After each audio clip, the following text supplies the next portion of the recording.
मीठी माई करेगी वीर के हमशक्ल का इस्तेमाल, अपने मिशन को देगी अंजाम। दोस्तों, सीरियल मेरा बालम थानेदार में अब एक नया ट्विस्ट आ गया है। यहाँ पर मीठी माई ने वीर को कर लिया है किडनैप। आने वाले एपिसोड में अब देखने को मिलेगा कि मीठी माई वीर से कहेगी कि तुम यही रह जाओ और तुम ही मेरे मिशन को अंजाम दोगे।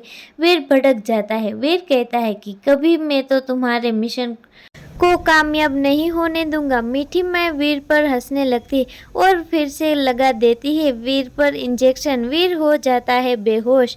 आने वाले एपिसोड में आपको देखने को मिलेगा कि मीठी माई अपने मिशन को अंजाम देने के लिए वीर के हमशक्ल का करेगी इस्तेमाल। ये देखना ही बड़ा धमाकेदार होने वाला है। क्या वीर मीठी माई के प्लान को कर देगा फ्लॉप?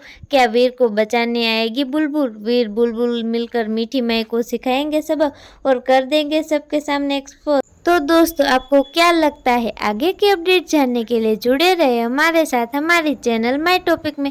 अगर हमारी चैनल अच्छी लगे तो लाइक, शेयर और सब्सक्राइब करना ना भूलिएगा और टेलीविजन से जुड़ी लेटेस्ट अपडेट के लिए सब्सक्राइब करिएगा हमारी चैनल को।